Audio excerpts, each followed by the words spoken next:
नमस्कार, न्यूज 24 देख रहे हैं आप और आपके साथ मैं हूं सऊद मोहम्मद खालिद। हम आपको बताने जा रहे हैं कोरोना की 10 कहानियां। दरअसल कोरोना ने पूरी दुनिया को हिलाकर रखा हुआ है। हिंदुस्तान में भी कोरोना का कहर जारी है। आप रोज कोरोना के बढ़ते आंकड़े और तस्वीरों को देख रहे होंगे, लेकिन आज हम आपको दिखाएंगे ऐसी 10 कहानियां जो कि कोरोना से जुड़ी हुई हैं और दिखा रही हैं कि समाज से लेकर सरकार तक कैसे कोरोना के चक्रव्यूह से ये लड़ रहे हैं। कहीं हमारी लापरवाही के सबूत मिलेंगे तो कहीं सियासत के निशान। हर कहानी कोरोना के अलग अलग पहलू को दिखाएगी। तो देखते हैं कोरोना की ऐसी ही 10 कहानियां।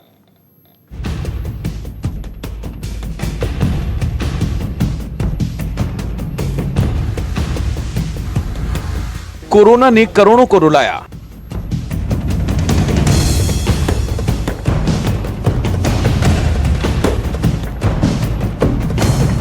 कोरोना ने हमें मुश्किल में जीना सिखाया। कोरोना ने बिखेर दिया जिंदगी का ताना बाना।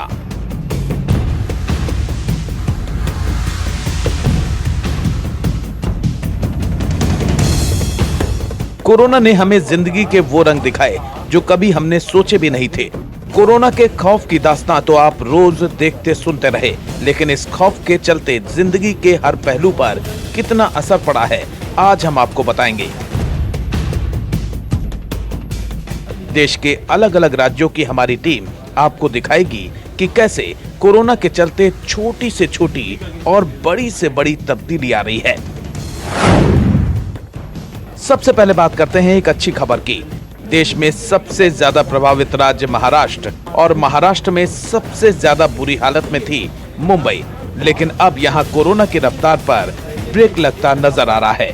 भले ही महाराष्ट्र में पिछले 24 घंटे में कुल 3,214 नए मामले सामने आए हैं, लेकिन मुंबई में ये आंकड़ा महज 846 पर आ गया है। इसके पहले 22 तारीख का आंकड़ा 1,128 और 21 तारीख का 1,242 था, लेकिन मुंबईकर इस आंकड़े को देखकर राहत की सांस ले रहे हैं। सरकार का तर्क है कि मुंबई में सबसे ज्यादा मामले होने के कारण यहां हर तरह की तैयारी की गई, जैसे ग्राउंड में हॉस्पिटल बनाना, प्राइवेट अस्पताल के 80% बेड एक्वायर करना और ज्यादा से ज्यादा लोगों की जांच करना। मुंबई के अंदर रिकवरी रेट जो है वो 50.6 हो गया है और डबलिंग रेट जो 31 मार्च को 3.5 दिन का था वो आज 24 जून को 26.5 दिन का हो गया है। मुंबई के अंदर अगर आप बेड की संख्या देखें तो हाई रिस्क पेशेंट्स के लिए 17,000 बेड, लो रिस्क पेशेंट के लिए 18,000 बेड, 8,000 ऑक्सीजनेटेड बेड्स और 1,300 आईसीयू बेड आज मुंबई में उपलब्ध है। सबसे बड़ी राहत की बात यह है कि मुंबई के सबसे बड़े हॉटस्पॉट रहे धारावी में कल सिर्फ 5 कोरोना पॉजिटिव पाए गए हैं। इसलिए बीएमसी प्रशासन ने यहां अब 2 कोविड सेंटर बंद कर दिए हैं। ये सेंटर अप्रैल में बनाए गए थे। धारावी के लिए स्पेशल प्लान बनाया गया था।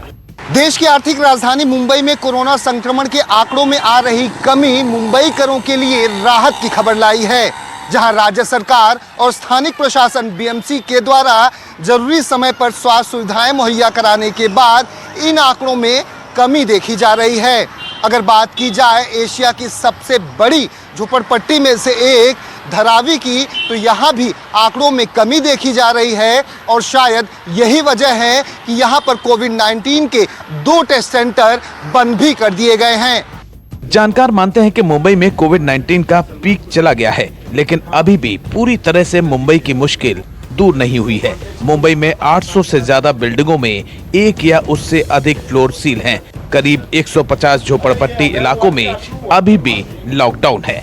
देश की आर्थिक राजधानी मुंबई में कोविड-19 का डबलिंग रेट मई में 13 दिन था और आज 37 दिन हो गया है। इसके पीछे बीएमसी की कड़ी मशक्कत है। बीएमसी ने एक कोरोना पॉजिटिव पाए जाने पर उसके पीछे 15 लोगों को क्वारंटीन किया। इसके अलावा उस इलाके में मास स्क्रीनिंग की। इतना ही नहीं, जांच की फैसिलिटी बढ़ाई। इसके अलावा जिन जिन इलाकों में कोविड के पेशेंट पाए जाते थे, छोटे छोटे इलाकों को सील किया। आइए अब अगली खबर पर चलते हैं। कोटा में कोरोना ने शराब के चाहने वालों के लिए मुश्किल खड़ी कर रखी है। यहाँ बार को खोलने को लेकर ऐसा कंफ्यूजन फैला कि कोई रास्ता नजर नहीं आ रहा।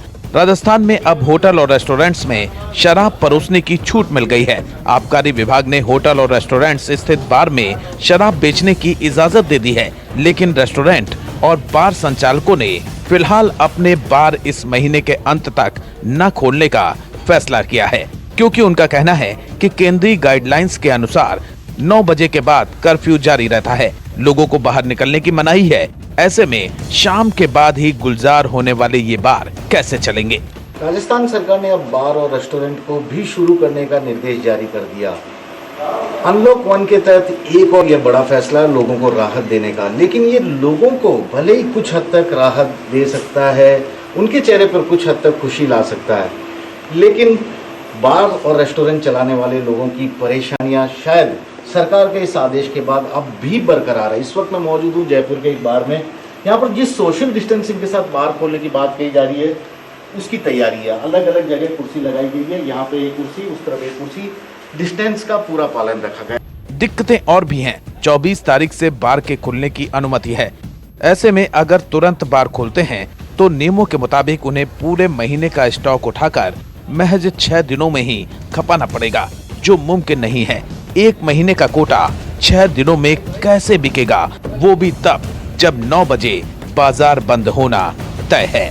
गवर्नमेंट क्या कर रही है? आज बार एसोसिएशन हुआ, होटल एसोसिएशन के लिए हुआ, गवर्नमेंट ने क्या किया? कोई रियायत नहीं दी। लाइसेंस फीस कंप्लीट ले रही है, पेनल्टियां हमारे ऊपर पूरी है। आज 3 महीने से बार बंद है, लेकिन अब तक एक्साइज ने ये नहीं कहा कि भाई हम आपके 3 महीने की लाइसेंस फीस को कम कर देंगे। कोविड-19 का इतना डर है लोगों के अंदर, तो कस्टमर अभी कहाँ आएंगे? होटल के अंदर कौन रुकेगा? लोग अपने घर के बाहर नहीं निकल पा रहे हैं, तो होटल में आना तो बहुत दूर की बात है। अब चलते हैं सूरत। नोटबंदी के बाद से बुरी हालात से जूझ रहे डायमंड उद्योग को कोरोना ने और बड़ा झटका दिया है। इंडस्ट्री में तेजी से बढ़ रहे कोरोना संक्रमण के चलते अब हर शनिवार और रविवार को हीरा बाजार बंद रखने का फैसला लिया गया। 10 से 20 जून के दौरान डायमंड यूनिट में काम करने वाले और उनसे जुड़े लोगों में कोरोना संक्रमण के मामले बढ़े हैं। इन 11 दिनों में ही डायमंड यूनिट से जुड़े 278 मामले दर्ज हुए हैं। दरअसल ये हालात तब और बिगड़ गए जब महिधरपुरा हीरा बाजार में कोरोना पॉजिटिव मामला सामने आने पर सूरत महानगर पालिका ने सभी लोगों को होम क्वारंटीन रहने को कहा, लेकिन ये लोग घरों पर नहीं रहे, जिसके बाद डायमंड इंडस्ट्री के लिए कई नियम भी बनाए गए हैं।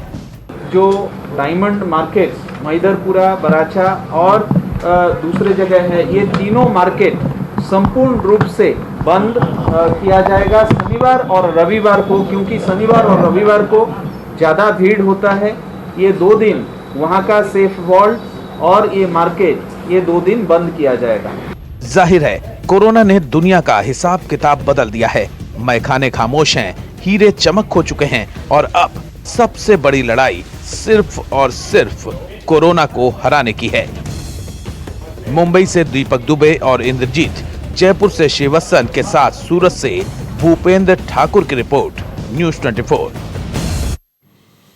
जी हां, कोरोना ने लोगों को खौफजदा किया तो लोग महीनों घरों में कैद हो गए, लेकिन अनलॉक के बाद से लोगों की लगातार लापरवाही सामने आनी शुरू हो गई तो कोरोना के केस भी लगातार बढ़ते चले गए।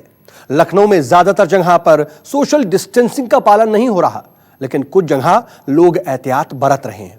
उधर कोरोना काल में जब अपराध कम हुए तो जयपुर पुलिस ने 3 साल का काम 3 महीने में निपटा दिया।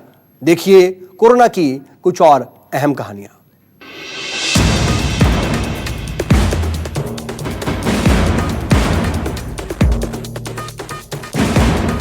कोरोना ने हमेशा गुलजार रहने वाले बाजारों की रंगत छीन ली है, लेकिन अनलॉक के बाद से जैसे जैसे आदमरोफ्त बढ़ रही है, वैसे वैसे कोरोना का खतरा भी बढ़ रहा है, क्योंकि लोग सोशल डिस्टेंसिंग का पालन नहीं कर रहे हैं। तस्वीरें लखनऊ के अमीनाबाद की हैं। यहाँ दुकानों पर भीड़ नजर आ रही है, लेकिन सोशल डिस्टेंसिंग का किसी को भी ख्याल नहीं है। दुकानों के बाहर भी लोग बिना मास्क के नजर आ रहे हैं। हाँ, कैमरा देखकर वो चेहरा जरूर ढक लेते हैं। इस वक्त मैं राजधानी लखनऊ के अमीनाबाद बाजार में मौजूद हूं और कोरोना संक्रमण के दौरान लगातार सरकार की तरफ से इस बात की अपील की जा रही है कि आप मास्क का इस्तेमाल करें, सोशल डिस्टेंसिंग को मेंटेन करें। लेकिन आप देखिए कि बाजार में जो भीड़ है वो बहुत ज्यादा देखने को मिल रही है। लोग सोशल डिस्टेंसिंग का जिस तरह से पालन किया जाना चाहिए उस तरह का पालन करते हुए फिलहाल यहाँ पर नहीं दिख रहे हैं। ये लगातार इस बात की अपील की जा रही है कि अगर आप बाजारों में जाते भी हैं तो कम से कम सोशल डिस्टेंसिंग को मेंटेन करें ताकि आप कोरोना के बढ़ते हुए संक्रमण से खुद का बचाव कर सके।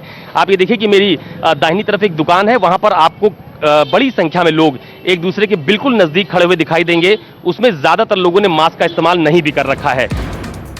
चारबाग के हालात भी देख लीजिए। ज्यादातर ऑटो टेम्पो खाली हैं। जो लोग बैठे भी हैं वो 2 सवारी के साथ ही नजर आ रहे हैं। बसों में भी कम ही लोग सफर कर रहे हैं।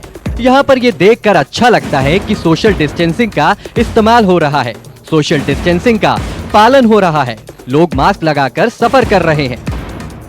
अब मैं राजधानी लखनऊ के सबसे व्यस्ततम इलाके यानी कि चारबाग स्टेशन के ठीक बाहर मौजूद हूं और यहाँ की तस्वीर आप देखिए कि शायद ये तस्वीरें भी बहुत कुछ सिखाने के लिए, समझाने के लिए काफी हैं कि किस तरह से आपको सोशल डिस्टेंसिंग का इस्तेमाल करना है, कैसे आपको मास्क का इस्तेमाल करना है और उसके बाद जो पब्लिक ट्रांसपोर्ट है उसका इस्तेमाल किया जाना चाहिए। आप देखिए कि यहाँ पर जितने भी ऑटो हैं उसमें मैक्सिमम आपको 2 सवारी बैठी हुई नजर आएगी। ये देखिए यूपी परिवहन की बस है, इसमें भी आपको तमाम सारे लोग नजर आएंगे। सोशल डिस्टेंसिंग को मेंटेन किया गया है। एक एक सीट पर 2-2 लोग बैठे हुए हैं। ज्यादातर लोगों ने मास्क का इस्तेमाल कर रखा है। जिनके पास मास्क नहीं भी है उन्होंने अंगोछा या दुपट्टे से चेहरे को ढका हुआ है। कोरोना से जुड़ी एक तसल्ली देने वाली खबर भी सामने आई है। जयपुर में कोरोना काल में अपराध कम हुए तो पुलिस को कुछ वक्त मिला और पुलिस ने खोज निकाले पिछले 3 साल में गुम हुए 1400 मोबाइल। आप कोरोना काल में जयपुर पुलिस की मुस्तैदी का अंदाजा इसी बात से लगा सकते हैं कि पिछले 3 साल में पुलिस को खोजने थे 1500 मोबाइल, लेकिन पिछले 3 महीनों में ही पुलिस ने खोज डाले 1400 मोबाइल, जिनकी कीमत है करीब 2 करोड़ रुपए। इन फोन को इनके मालिकों को हैंडओवर भी कर दिया गया है। दरअसल जब अपराधों की संख्या कम हुई तो खास मुहिम चलाकर पेंडिंग केस सॉल्व किए गए। एक अच्छी खबर आई पंजाब से भी। यहाँ चंडीगढ़ में रेस्टोरेंट्स को 50% क्षमता के साथ खोलने की मंजूरी दे दी गई।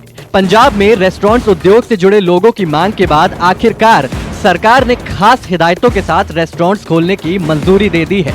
लेकिन इस दौरान सोशल डिस्टेंसिंग का पालन हो सके इसके लिए एक बार में 50% ग्राहकों को ही आने की इजाजत होगी।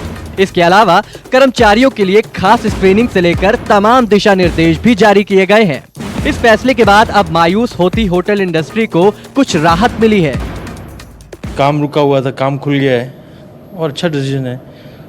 तैयारी तो सारी की, थर्मल स्क्रीनिंग होगी एंट्री पे, टेम्परेचर चेक होगा, सैनिटाइजेशन होगी और 50% 40% कैपेसिटी पे काम होगा जी। कोरोना ने हर इंसान को हर लिहाज से प्रभावित किया है, लिहाजा हर शहर, हर गली से कोरोना के कुछ अलग ही पहलू नजर आ रहे हैं। जंग हर मोर्चे पर जारी है और अब बस कोरोना को हराने की तैयारी है। लखनऊ से अशोक तिवारी, चंडीगढ़ से विशाल एंग्रीश के साथ जयपुर से केजे श्रीवास्तव, न्यूज़ 24। तो हम आपको बता रहे हैं कोरोना की कहानियां और कोरोना ने हमारी गलतियों को भी नुमाया किया है। भोपाल में हेल्थ डिपार्टमेंट के ऑडिट में अस्पतालों की लापरवाही की बात खुलकर सामने आई, तो वहीं गाजियाबाद में डीएम एक नए तरीके से कोरोना के मरीजों का हौसला बढ़ा रहे हैं और इन सब के बीच दिल्ली की कहानी वही पुरानी है। कोरोना काल में एक के बाद एक बढ़ते संक्रमण और मौत के आंकड़ों ने लोगों को डरा दिया, लेकिन बहुत कम लोग ये बात जानते हैं कि कोरोना ने हमारा जो नुकसान किया तो किया, कुछ बड़ी लापरवाहियां हमसे भी हो गईं। मध्य प्रदेश में स्वास्थ्य महकमे की एक रिपोर्ट ने चौंकाने वाला खुलासा किया है।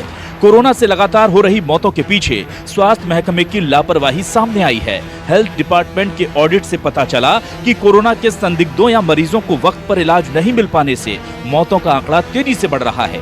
दरअसल यहाँ जांच में देरी होने के कारण मरीज अस्पताल के लिए रेफर ही नहीं हो पाए और वक्त निकल गया। न्यूज़ 24 के पास उस लेटर की एक्सक्लूसिव कॉपी मौजूद है जिसमें स्वास्थ्य महकमे के प्रमुख सचिव ने तमाम कलेक्टर से इस गलती से बचने और मरीजों की पहचान कर उन्हें जल्द अस्पताल रेफर करने के आदेश दिए। खास बात यह है कि इस लेटर में ऐसे 4 मामलों का जिक्र कर इस देरी की भयावहता को समझाया भी गया है। जहाँ तक मध्य प्रदेश का सवाल है तो आपने खुद ने भी कहा, मैं भी रोज कहता हूँ कि हमारी जो है डबलिंग रेट 50 के ऊपर हो गई है। रिकवरी रेट हमारी 76 के आसपास आ गई है। उधर इस मामले में विपक्ष अब सरकार पर हमलावर है। इस रिपोर्ट ने कांग्रेस को एक और मौका दे दिया। एमपी में अब तक 521 लोगों की मौत कोरोना से हो चुकी है। मध्य प्रदेश के कई जिलों में स्वास्थ्य विभाग की लापरवाही की वजह से कई कोरोना पेशेंट्स की मृत्यु हो गई है और उसकी जवाबदारी तय करने के लिए प्रमुख सचिव ने स्वास्थ्य ने सभी कलेक्टर्स और जिला चिकित्सा अधिकारी को इसकी सूचना दी है। नमस्कार, मैं हूं मानक गुप्ता।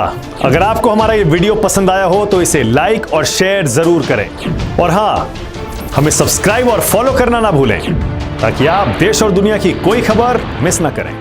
चाहे कोई ब्रेकिंग न्यूज हो या कोरोना वायरस से जुड़ी कोई भी अपडेट, पॉलिटिक्स हो या आपकी जेब से जुड़ी कोई खबर, इलेक्शन की कोई न्यूज हो, कोई कंट्रोवर्सी हो या फिर कोई वायरल वीडियो, सब कुछ मिलेगा न्यूज़ 24 पर। तो जुड़े रहिए हमारे साथ और देखते रहिए न्यूज़ 24।